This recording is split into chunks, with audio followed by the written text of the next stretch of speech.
Visiting Australia at this time of year has been excellent. It's been a wonderful break from the cold, the snow that we've had in the UK, and the weather in Australia is generally fantastic, so being able to enjoy that in the middle of winter has been excellent.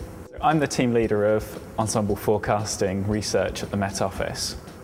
So that means we're really spending a lot of time looking at the predictability of the atmosphere. So if you have a particular weather system coming into the UK, then you need to know how deep or perhaps how not deep that weather system will be, or what its possible track will be. One example of the kind of thing we're working on at the moment is to increase the resolution of our forecasting models. So we're in the process of acquiring a new supercomputer on which we can run even higher resolution models. I'm a PhD research student at the University of Reading.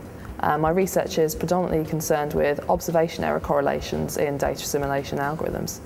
So on a day-to-day basis, my research normally involves a hefty amount of computer programming or just standard mathematics. The main type of data I'm concerned with when I'm doing the programming is satellite data. And for things like high-resolution forecasting, which we use to model, say, convective storms, the big, intense storms that a lot of people see, you need a lot of satellite data. Improving the accuracy of weather predictions is absolutely important for two particular reasons. One is the importance of severe weather forecasting, so avoiding the loss of life and limb. There's also the more mundane day-to-day variations in weather that, say, particularly the energy companies are interested in. So they're really interested in getting temperature forecasts as accurate as possible in order to get energy supply and demand forecasts right. I find it really interesting to work in meteorology at the moment because there's so much attention, global and national.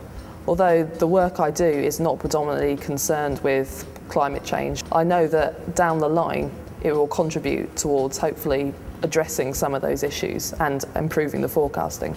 I believe that in general the weather is becoming more extreme. In 2003, Europe had an exceptionally hot summer that led to a large number of fatalities in France through heat stroke.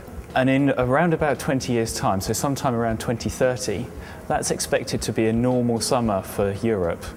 Well, the funding that I've got from the British Council that has enabled me to attend the workshop has been fantastic in terms of the fact that I'm here and I can speak about my research to people that perhaps I wouldn't be able to have contact with outside of an email. And it's also not just been exchanging the ideas with our colleagues in Australia, but also this workshop has been attended by people from New Zealand, Korea and America. And so meeting that wider pool of people has been very useful.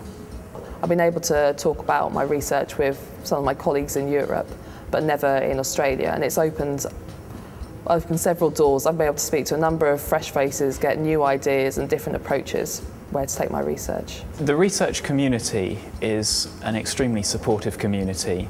Everyone's always looking for new ideas. So if you have something that's not been come across before, everyone's extremely keen to find out what that is. Scientific research I find to be absolutely fascinating. You're spending time discovering things that nobody ever knew before. So you have the real excitement of at some point being the only person in the world who actually knows a certain new fact, and then being able to share that with other people is really exciting.